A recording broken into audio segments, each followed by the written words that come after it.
Good morning to all. So in the last class we discussed about S3, okay, simple storage service. So the next storage type of service which we are going to discuss in today's class is Amazon Elastic Block Store. So when you talk about the Amazon Elastic Block Store, so whatever the file system or whatever the storage you are going to have, so that will be stored in terms of blocks. So it basically allows users to provide EC2 instances. Okay, so with a persistence that it will be existing for a long period of time. So that particular instance which you are going to have, so that will be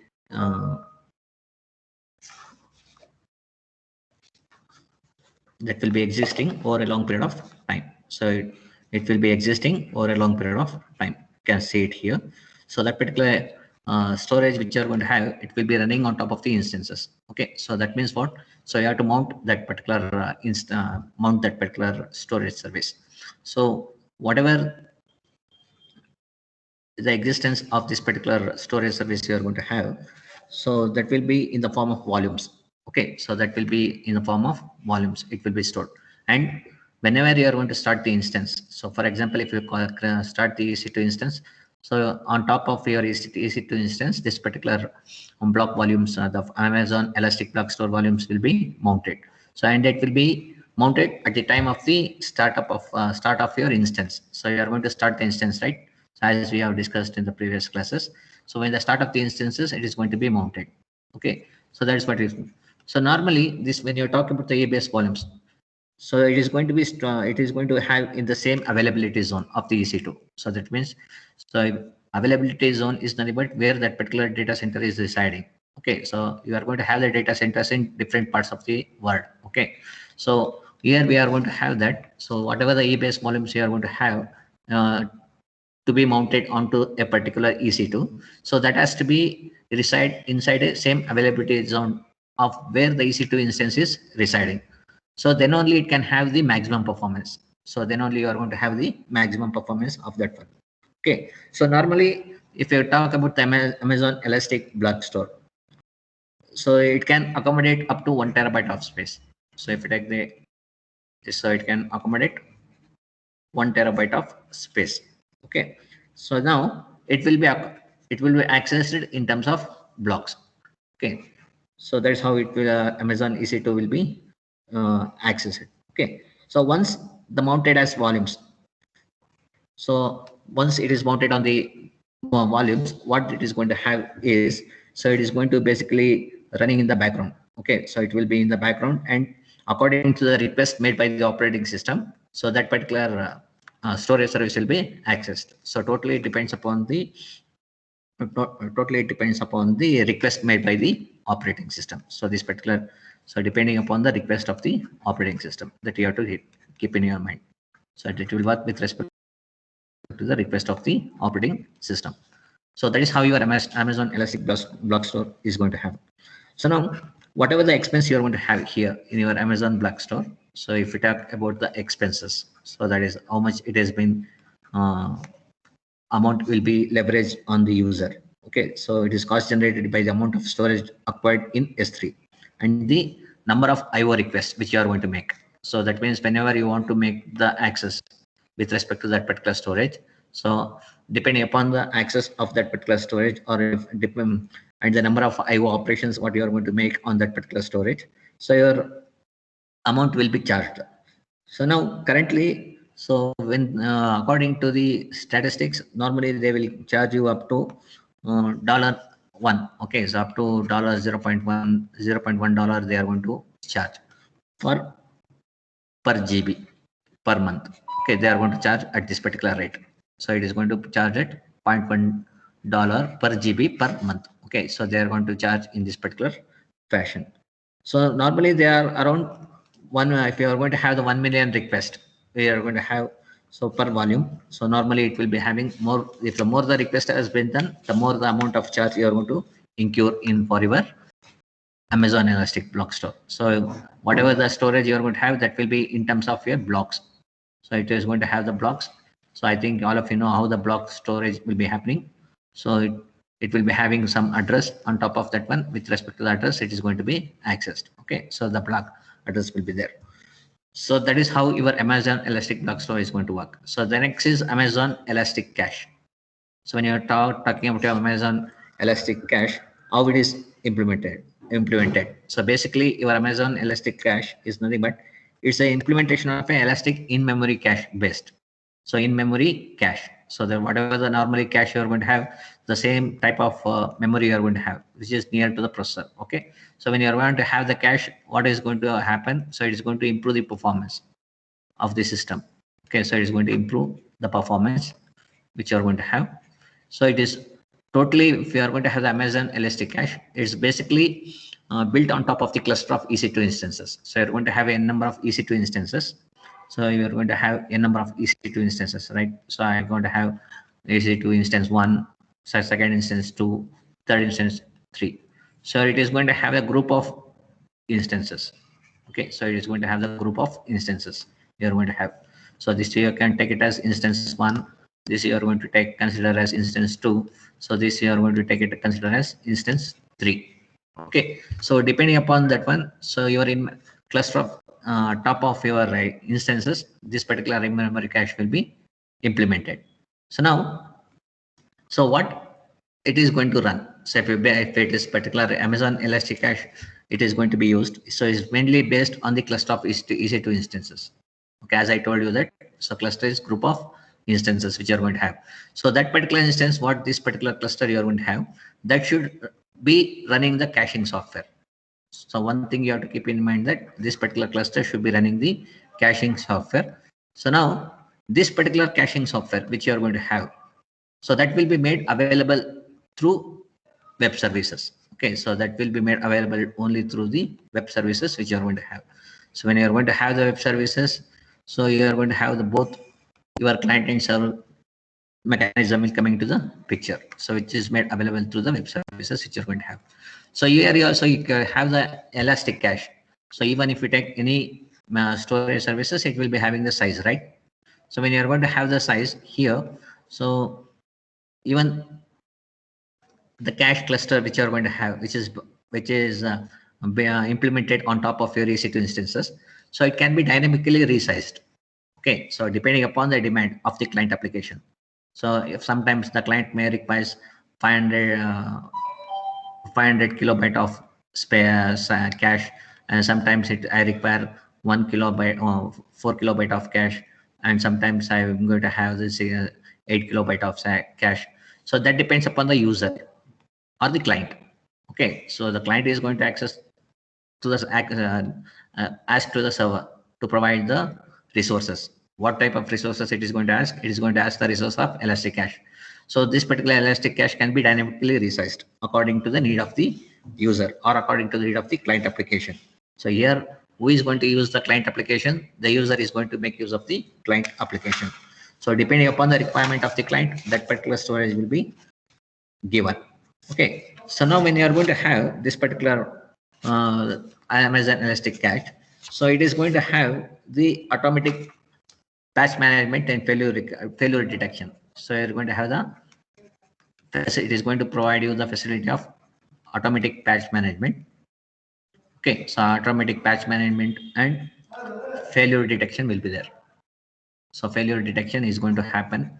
So after failure detection is there, so now once the failure is occurred with respect to that particular node, what I need to do, I need to recover from that particular failure. Okay, so even the recovery of cached nodes should be allowed. So even the recovery when the failure occurs, so recovery failure occurs, the recovery of the failed node. So recovery has to be made. So recovery has to be made. So and it will allow the cache cluster to keep running without administrator intervention. So because all these things will be monitored by your cloud administrator, right? So you're going to have the administrator who will keep track of running of these particular services by the Amazon. So when your service, this particular service is running, so he has to keep track that when the failure has occurred and when the when it is detecting that particular failure has occurred, how to recovery that particular cache node. So then after recovering it, how to make my cluster to keep running. So that has to be taken care without the intervention of the administrator. Okay, so that means without the intervention of the administrator. So this particular functionality should be running. So that's why it is also called as, so elasticity of the cloud is also needed. That is, as and when the user requires more amount of cache, so you can increase the space of the cache. So that is how your Amazon Elastic Cache is going to be built. Okay. So if we talk about your prices which you are going to have, so it depends upon the instances which you are going to have, because it is running implemented on top of your Elastic instances, that is EC2 instances. So depending upon the type of instances which you have already discussed, either it may be a small instance, or it may be a large instance, or it may be an extra large instance which you are going to have. So they are discussed with respect to different instances. So like iMemory instance, which is going to have the iMemory is this particular having. Okay. So depending upon the different type of instances which you are going to have, so this particular cache will be charged. Okay. So if you are going to have this particular 1.3 GB and 64-bit platform you are going to have, so it is going to be charged at the rate of $0.095 per hour. So it is going to be charged at $0.05 per hour. So if you are going to make use of the large instance, it is going to make use of $0.30 per hour. So if you are going with the extra large, it is going to consume you the price you at $0.760 per hour. So this is some of the examples. So you can see, to go to their website and you can access how much they are going to charge for each of the resources which you are going to use. Okay. So this is what you're about your. So the next type of storage service is your structured storage solution. So it is nothing but your structured storage solution. So this is mainly, is if we take the normal structured solution, if we take, so in your structured solution, what will happen? So you're going to have some of the enterprise applications. Okay. So enterprise application are nothing but what? So you're going to have like CRM you may have, or ERP you're going to have. So it is going to have the customer relationship management, or you are going to have the enterprise resource planning. So these are some of the applications which you are going to have. So these particular applications which are there, so these applications, what it requires the data. Okay. So data to be stored, and basically they rely on databases. Okay. They are rely on the databases to store the structured data. So when you are talking about the structured data, how the data will be stored, so the data has to be in structured form. So it will be having in a header and row and column form. So it will be having some index number, and it is going to have some key management should be there with, and they should be having some relations between the components which you are going to have, or records which you are going to have in your table. So those things has to be keep in your mind. So when you are going to have this particular database to be accessed. So now when you are going to have this one, so you're going to have the typical, it is going to be used by, depending upon your RDBMS. So your RDBMS stands for what? Relational Database Management System. So it is nothing but relational database management system which you are going to have. So when you are going to have the relational database management system, so this particular database will be having some relations. So okay, so if you have the take the students, the student will be having its USN number, and you is going to have the USN number, and name will be having, and you will be having which class he is going to be studied and what section he is studying. So those are the relations of the student, right? So in which college he is studying. So some of the relations will be there between the entities which are going to have. So that will be running in the background. So this relation database which you are going to have, so it will be running at the background, and it will be making use of wide range of applications. So many applications you are going to have. So after having with respect to many applications, these databases will be used. Okay. So now if we take about the applications with structured storage services in three different forms. Okay. So whatever the structured storage we are going to have, so that will be taken that particular class, it is going to be provided in three different forms. What are these three different forms which is going to be provided? So the first one is it is going to have the pre-configured EC2 Amazon machine images. So that is, it is going to have the pre-configured, that is compute, that is EC2 will be there. So EC2 Amazon machine images will be there. They should be pre-configured. So pre-configured is nothing but what? So these, which are the databases that particular instance can be accessed. So that has to be pre-configured there. So pre-configuration of your EC2 Amazon machine images should be there. So next, it is going to provide with the, in the other form which is going to provide is Amazon relational database data storage. So this we have already discussed with the RDS. So it is going to be in the form of Amazon relational data storage. So next, it is in the form of Amazon Simple DB. So simple database it is going to have. So when you are talking about your pre-configured EC2 image, EC2 Amazon machine images, so this is nothing but what? So if you talk about pre-configured EC2 AMIs, they are nothing but the predefined templates. Okay, so this particular predefined templates which you are going to have, so that will be featuring in an installation of a given database management system. So I am going to have that which of the database management system I have to make use of that one. So with respect to that particular database management system, so that will be installed on this particular, on top of this particular Amazon machine images. So that is predefined AMIs will be there. So predefined AMIs will be there in this one. So now, whatever the EC2 instances you have been created from these AMIs, so with the help of your Amazon machine images, you are going to create the EC2. So you are going to have the number of Amazon images, which you have already discussed. Like if you are depending upon the Linux image, you can select the Linux. I can have the Solaris type. I can type Solaris, or if you want the Windows 8, I can select that one. If I want the Windows 9, Windows network, I can select that one. Or if you want any of the images, you can select that particular image and you can create instance for these particular images. Okay, so when you are creating that particular instances from with the help of these particular Amazon machine images, so they can be completed with the elastic block store volume for storage persistence.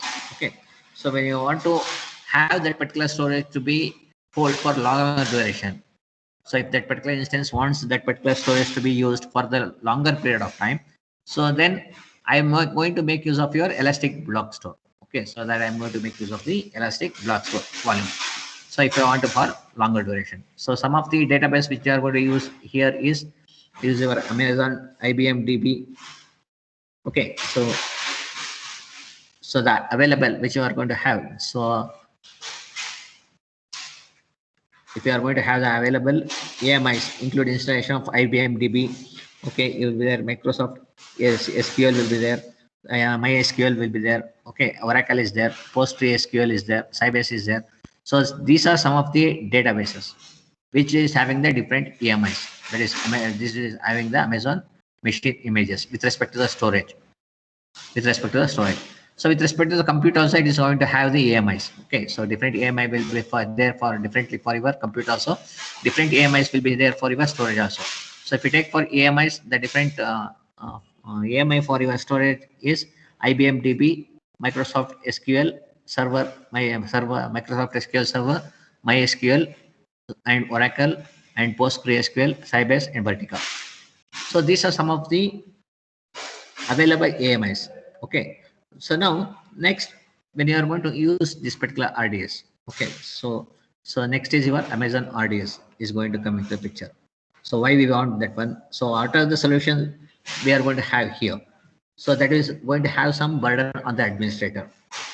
So who is going to hold that particular burden? So administrator will be having the burden of keeping track of the EC2 user. So you are going to have some user who is accessing the EC2, right? So EC2 is going to be accessed by some user. So who is going to keep track of this particular EC2 instance, how it is running, what are the different resources this particular EC2 is holding. So that should be taken care by your administrator. Okay. So now there you are going to have some burden on administrator. So now what is the role of your administrator now? So the role of the administrator is now to configure, maintain, and manage the relational database. So your administrator has to monitor the database, how much data has been turned, how much usage has been done for per hour, depending upon the usage of that particular instance, how much I have to charge. So these things should be monitored. Okay. So then how I should configure that one, or how I have to maintain that one, how I have to maintain the relational database inside that particular institute. So by having this one, so it is going to offer you the greatest variety of products to choose from. So depending upon these things from Amazon RDS, it is going to make use of the different great varieties of products it's going to have. Some of the variety of products which are going to have is Amazon RDS. So this is, they are going to call it as Amazon RDS. Amazon RDS. Okay, so it is a relational database service. Okay, so this Amazon RDS is a relational database service. That is, it works on the relations. It works on the relations. So, but these particular relations depends upon what? It depends upon the EC2 infrastructure. So this particular EC2 infrastructure which you are going to have, that is compute services, that will be managed by whom? That will be managed by the Amazon only. Okay, so here, so that particular EC2 infrastructure, which are EC2 instance infrastructure, which you are going to have, that is a compute type of service. So that will be managed by Amazon. So you are going to have different server updates should be there. So whenever you are going to have some server instance, you are going to have, right? For example, I'm going to have some server instance. So now, whenever I'm going to have the service, for example, if you take any of the operating system, okay, if you take any of the operating system, so I will what we are going to have, I will have some driver updates. So general I am telling. Okay, so I will have to update the drivers. So some extra features will be provided for that particular operating system by the operating system manufacturer, that I have to update it. Similarly, whatever the server instance you have been running, so the server instance you will be running, so the server instance which you are going to have, if it is having the updated version, so it has to keep track of the updates also. So it has to keep track of updates also, keep track of updates. So after having the keep tracking of the updates, so I should look after the failover strategies. So once the fail is happened with respect to that particular instance, what countermeasures I have to take? So what I have to do with that one? So now, whatever the service here it is going to provide it, that is your relational data service. So that is basically, it is going to provide you the automatic backups will be there. Okay, so it is going to provide you the automatic backup, and it is going to take the snapshots of that particular instance which you are going to have. So then it is going to make you it is going to make use of point in time recoveries. That means whenever it is going to fail, so at some point of time when it is accessing, the fail is going to happen. Okay, so when it is happening in that particular fashion, I have to recover from that particular point only. So that is what it is meant by point in time recoveries, and it has to provide you the facilitating for the implementing the replications. That means whatever the database you are going to have, so it has to be replicated in the different data centers. Okay, so that should be replicated in the different data centers which you are going to have. Okay, these are the some of the key features it has to provide. So next is your Amazon SimpleDB. So Amazon SimpleDB is another lightweight, highly scalable and flexible data storage solution. So that is another storage solution for any type of application which you are going to have. So this normally is applications which you are going to use here when you are like a CRM and ERP, or some of the applications which you are going to use. Okay, so it is nothing but lightweight. So lightweight is nothing but what? So it's going to have the so then it is going to have the flexible storage solution, flexible data storage solution. So depending upon the requirement of the user, or depending upon the user, so that particular storage will be given. So it depends upon the user. Okay, so what is going to happen? So it is not. So, and then one more thing which you have to keep in this, it does not require any fully relational model. So it is not a relational model. So it is not completely relational model. So part is a relational model. So it is not completely relational model. So this we can call it a semi-structured. So since it is not a completely structured one, so we can call this one as, if since it is not a fully relational model, so we can near it to the semi-structured data type which it can be used. Okay, so now next, when you are going to have the Amazon DB, so using some of the queries you are going to have. So the next type of storage service which you are going to have is Amazon CloudFront. So if we talk about the simple DB, so if we talk about the simple DB, so a simple DB basically makes use of users domains. Okay, it makes use of domains as top level. So it makes use of domain as top level element. So it makes use of domain as top level element to organize the data store.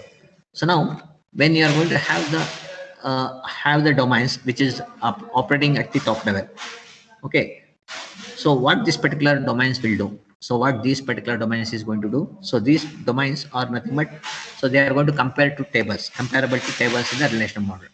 So they are going to have the relational table which can be same as that of the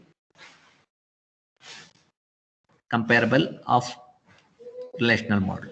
So comparable of relational model which you are going to have. So now whatever the for example, if you want to have the simple example, so how to select the data. So as you have already gone through in your database, so you have to select star from domain name. Okay, so select star from domain name, where so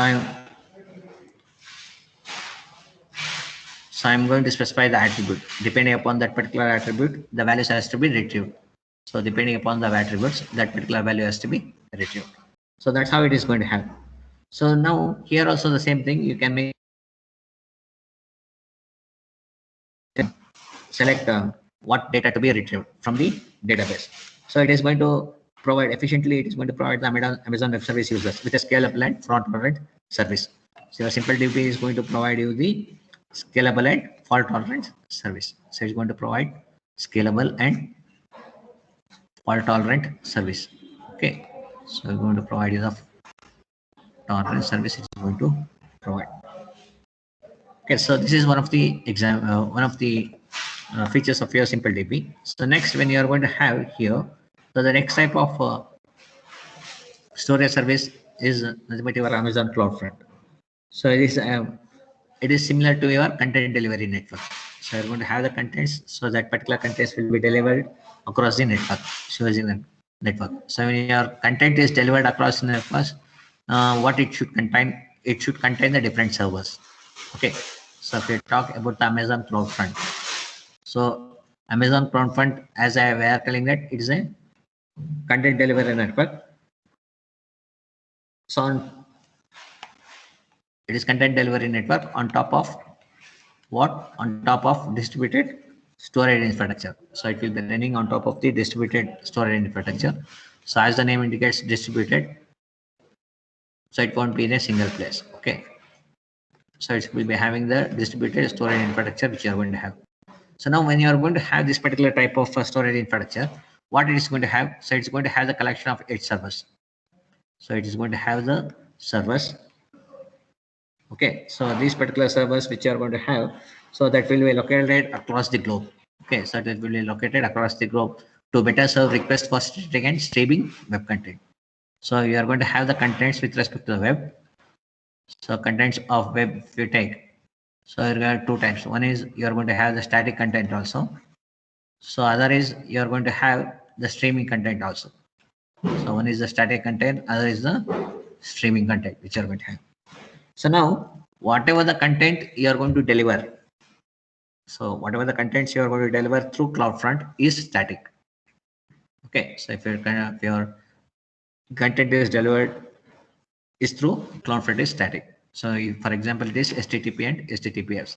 So if you're making use of streaming, so it's going to make use of RTMP, that is your real-time messaging protocol you are going to make use of if it is a dynamic one. So or it is you are going to make use of streaming data which you are going to have. Okay, so if you are going with that static data, it is going to make use of HTTP and HTTPS, that is nothing but your hypertext transfer protocol and hypertext transfer protocol security. Okay, so which is going to happen there. Okay, so this is how it is going to happen. So some of the charges all, if you are going to make use of this particular Amazon CloudFront, so if you are using up to 10 terabyte per month. Okay, so if you are using 10 terabyte per month, so the charge which they are going to incur is $0.12. So this is that amount which they are being charged for 10 terabytes of data per month. So as the number of amount, as the size of the, if you, what you want increases, obviously the amount depending upon will be reduced. Okay, so you can see from the graph. So if you're going with a 40 terabyte per month, for example, so if I'm going with a 40 terabyte per month, So obviously it's going to consume you $0.090. Okay. Similarly, if I'm going with 100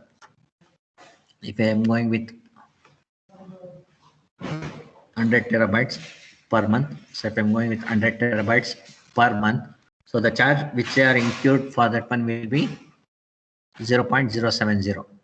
Okay, so 0.070 is the charge which they are going to make. So now what it is going to use? So what the Amazon Web Service is going to provide is for this particular Amazon CloudFront. So basically, if we talk about the Amazon Web Service, what they are going to give, so it provides users. So Amazon CloudFront, what it is going to provide is, so it is going to provide users. Okay, so with simple web service API, with simple service web service APIs, which is going to provide to manage it. So it is going to provide you the simple web services to manage that cloud front which you are going to have. So this is basically they are going to use. So they are going to be identified based by basically the original version, original server, which contains the original server will be having the original version. So when you are going to have the original version will be having its content name.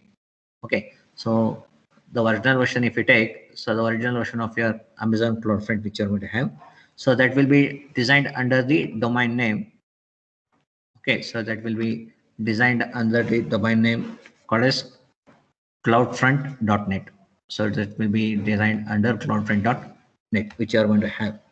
Okay, so it is also possible to map the given domain name to the distribution. So that is what the brief about your Amazon CloudFront. So that is what the different storage services your Amazon is going to provide. Okay.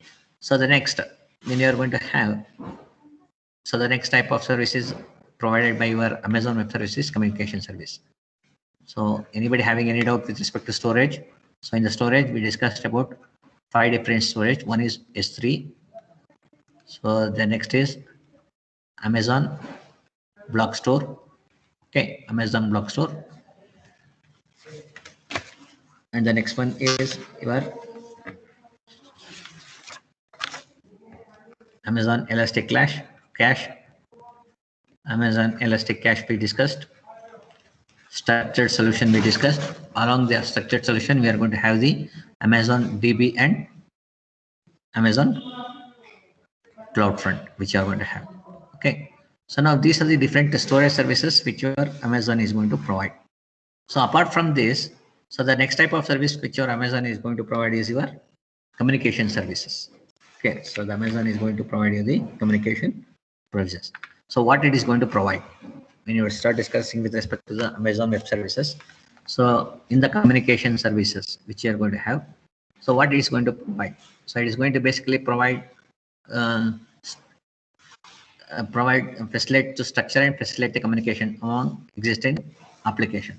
So it is going to provide this particular communication facility is going to provide the facility. It provides provide facility for communication between the existing applications.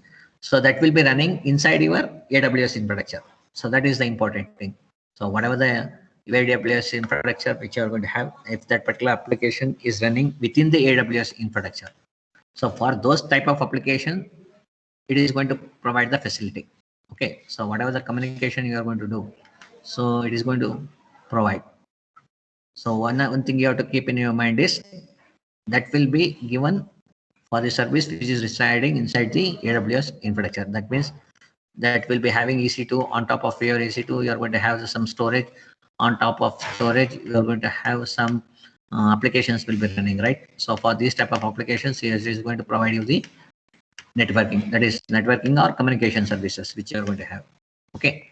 So now whatever the services which you're going to have with respect to communication, so these communication services which it is going to be provided, so that will be organized into two main categories. Okay, so these services, it will be organized into two major categories. One is your virtual networking, other is messaging. So it is going to be organized into two major categories. One is virtual networking, other is messaging. Okay, so now next, comes the question, what do you mean by virtual networking? So all of you have gone through the virtual networking, I think already. So what the virtual networking consists of? So it is nothing but in this particular communication type of service, it is going to have the collection of services. So what it is going to do, so that particular service, so it is that particular collection of service, what it is going to do, so that is going to allow, okay, that is going to allow, to whom it is going to allow, to AWS user, the people who are using the AWS, it is going to allow, what it is going to allow, so it is going to allow the connectivity between the compute and the storage services. Okay, so basically it is going to be used the AWS users to control and connectivity, control the connectivity between whom and whom, between the compute and the storage services. So if you want to have the compute and compute and storage has to be working effectively, so your virtual networking should be there between these two services. Okay, so if you take the compute, so someone will be there, some compute, it is going to have, basically if you take with EC2, it's going to have the EC2 as one compute storage which you're going to have. If you take this storage service which you're going to have, say assume that I'm going to have S3. So now if they want to communicate, so if they want to make the communication, if they have established, if they want to establish the communication, they will establish the communication with the help of the virtual networking. Okay. So now what are the two different types of virtual networking we are going to have? So the one is your Amazon Virtual Private Cloud. So your Amazon Virtual Private Cloud, that is Amazon VPC, and your Amazon Direct Connect provide. So Amazon Direct Connect is another service which will be providing the connectivity solutions in terms of infrastructure. So these are the two things which you are going to have. One is your Amazon Virtual Private Cloud. So other is your Amazon Direct Connect. So you're going to have the Amazon Direct Connect. Okay. So these two will basically provide the connectivity solutions in terms of infrastructure when you want to connect between the compute and the storage. So that is nothing but, for example, you have some of the compute like EC2, some of the instances we have seen already, and then you are going to have either it may be ES3 or EBS or your Amazon CloudFront. So these are some of the storage. So to establish the communication between these two, you have to have the virtual networking. Okay, so what it is going to provide, so it is basically it is going to provide you the flexibility. Okay, it is going to provide you the flexibility in creating virtual private networks. Okay, between what, within the Amazon infrastructure and beyond. So as I told that it is working only within the Amazon infrastructure. That means it can access only the services of Amazon Web Services, like your, either it may be infrastructure as a service you can access, or it may be a platform you can access. Okay, so the type of the service which is going to have under infrastructure, also you are going to have like compute may be there. So compute is there and your storage is there. Okay, so the instead, and then networking is there, right? Or communication. Under communication, your virtual networking is one part. So that what it is going to create here, so that is basically it is going to create a flexibility. So between what, so it is going to flexibility in creating the virtual private networks within the Amazon infrastructure and beyond.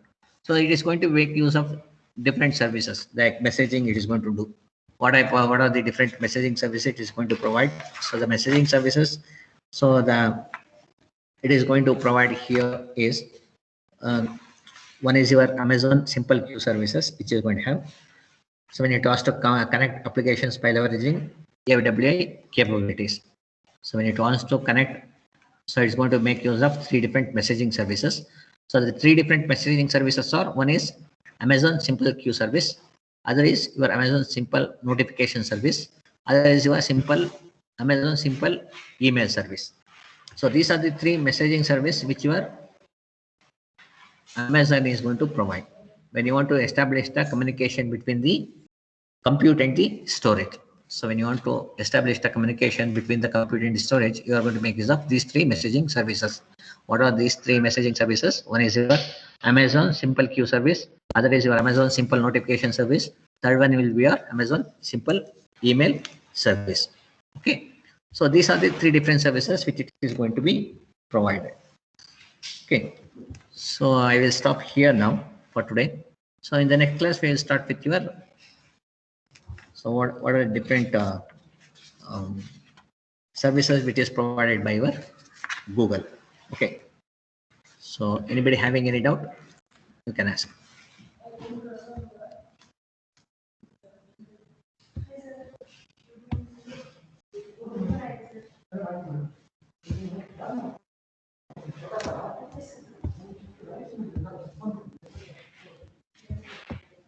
So if you have any doubt, you can ask. So go through these services. Okay. So because basically these services which you are going to have here.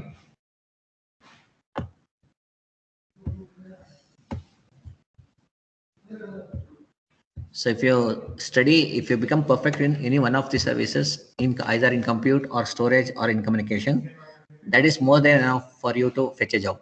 So those who are not strong in your coding, so they can go with the cloud administrator job. So my sincere suggestion is, if you are weak in those part, you look into this part. So you learn one of the services, you become perfect in the services. So then you can become the administrator for that particular type of services. Okay. So that will be helpful for your career also. So if you have any doubt, you can ask. So if not, we will wind up the class. Thank you.